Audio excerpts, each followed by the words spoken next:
você vai aprender física, eu garanto.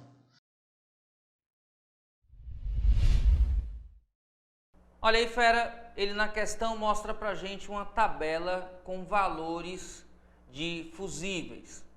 Lembra que esses valores, que são os valores nominais, são sempre da máxima corrente que pode passar pelo fusível. Então, para determinar qual fusível eu devo escolher, primeiro eu tenho que saber quanto é a intensidade de corrente que está sendo solicitada pelo circuito.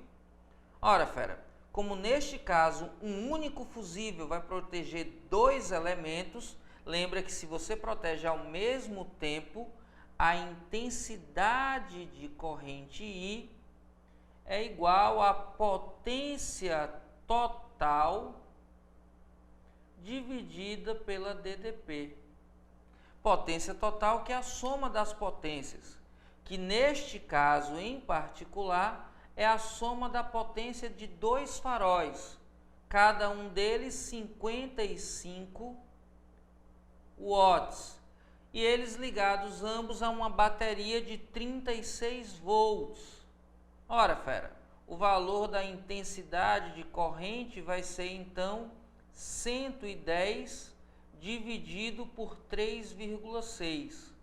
Fera, isso dá perto de 3, está entre 3 e 3,1. Então eu vou anotar aqui pelo valor maior.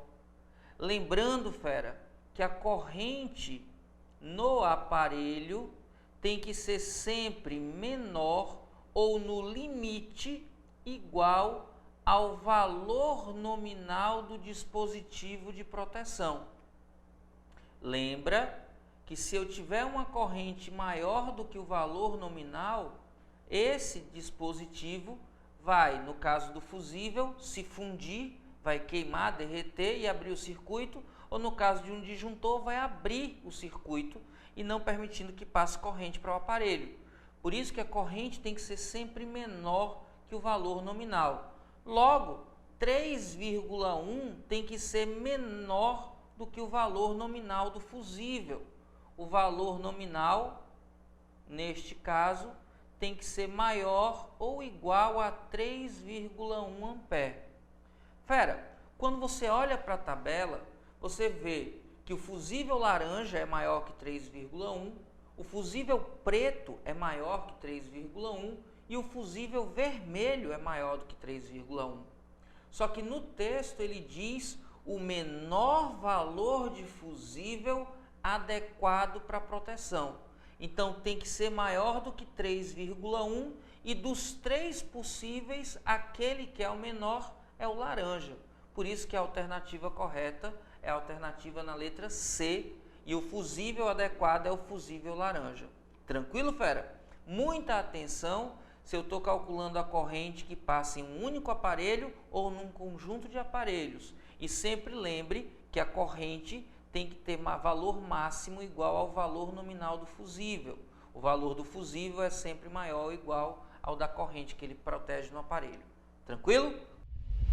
E aí, fera, já merece seu like? Então cai matando aí nesse like e já sabe, se tiver dúvida, deixa nos comentários que eu respondo.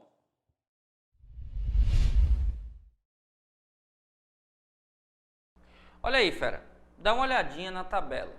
Veja que no canto direito ela tem duas colunas que se referem a dois modelos de chuveiro, o chuveiro A e o chuveiro B. Perceba que na tabela ele diz a DDP 127 para o funcionamento de A e a DDP 220 para o funcionamento de B. E aí ele dá algumas informações sobre potência. Potência na situação 1, 2 e 3. E ele diz o disjuntor que você deve usar, 50 e 30. Lembra, fera, os disjuntores têm um valor nominal que é superior à corrente que passa pelo aparelho. Então, quando você tem um aparelho que está com a corrente limitada por um fusível ou por um disjuntor, o valor nominal do fusível disjuntor é sempre maior ou igual, no limite, ao valor da corrente do aparelho.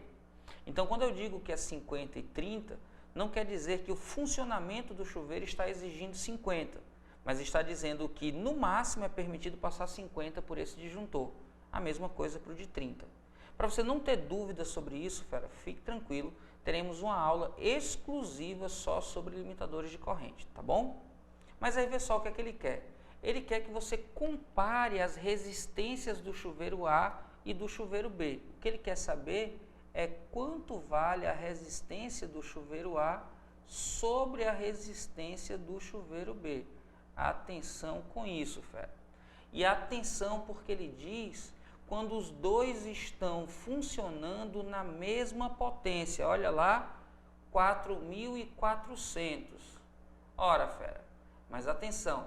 Aí ele diz, considerando-se que os modelos, lá no final ele diz que os modelos A e B funcionam numa mesma potência, a razão entre as suas respectivas resistências que justifica a diferença no dimensionamento dos disjuntores.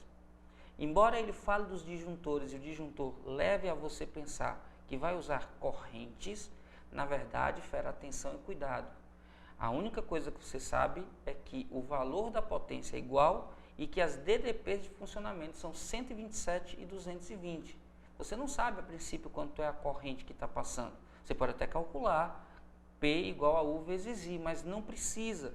Porque como ele está falando em resistências, fera, a melhor coisa a fazer é usar a relação entre potência, DDP, aqui ao quadrado, e resistência.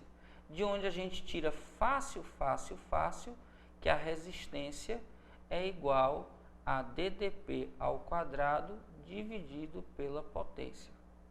Tranquilo, fera? Ora, aí lá vamos nós. Diz aí na tabela que a potência é a mesma, 4.400. E diz na tabela que é 127 e 220. 127 para A, 220 para B. Lá vamos nós, fera. Resistência de A sobre a resistência de B vai ser igual, olha só, fera, U ao quadrado para A, U ao quadrado para A é 127, tudo isso ao quadrado, dividido pela potência, que é 4.400. E para B fica U ao quadrado, que é 220 ao quadrado, sobre 4.400. Fera, 4.400 dividido nos dois eu posso simplificar. Então eu vou ficar, na verdade, que essa razão corresponde a 127, que está ao quadrado, dividido por 220, fera, que está ao quadrado. Então eu posso dizer que é esse o valor. E aí você diz, poxa vida, Ives, eu vou ter que fazer uma conta enorme dessa? Aí a resposta é não, fera. As questões do Enem que vêm com cálculos trabalhosos quase sempre têm as alternativas distantes uma da outra, o que permite que você não precise fazer grandes contas.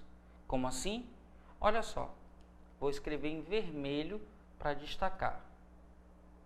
Isso aqui, fera, é muito perto de 127, é um pouquinho mais do que 110. 110 dividido por 220 daria 1/2. Na verdade, fera, isso é um pouco mais que 1/2 ao quadrado. Então, isso aqui é muito perto, fera, de 1 ao quadrado 1, 2 ao quadrado 4. Isso é muito perto de 1/4. Como aqui em cima é um pouco maior do que 1, na verdade, RA sobre RB é um pouco maior que 1/4. Ora, fera, isso quer dizer que RA sobre RB é um pouco maior que 0,25. Se você olhar nas alternativas, fera, um pouco maior que 0,25 é igual a 0,3. A alternativa correta que dá esse valor, então, fera, R de A sobre R de B vai ser mais próximo de 0,3. Na verdade, essa resposta já está também aproximada, viu, fera? Se você quiser conferir, faz aí na calculadora e você vai ver que dá aproximadamente 0,3, não dá exatamente 0,3. O que significa, fera, que a própria resposta considerada na prova do Enem também é uma aproximação. Fera, esse tipo de percepção, esse estalo, é que faz você ganhar muito tempo na hora da prova. Você vai perceber que em muitas questões eu vou tentar alertar você sobre a proporcionalidade entre as grandezas, sobre a relação direta ou inversa de crescimento e sobre essas pequenas saidinhas, essas pequenas aproximações que facilitam muito a vida porque reduzem muito o trabalho. Imagina você fazer esse cálculo aqui e depois dividir esses números, dava uma trabalheira. Se você só tem essa percepção, você resolve sem muita conta. Tranquilo, fera? Alternativa correta, letra A de aprovação. Aprovação que é seu destino, fera. Vamos juntos!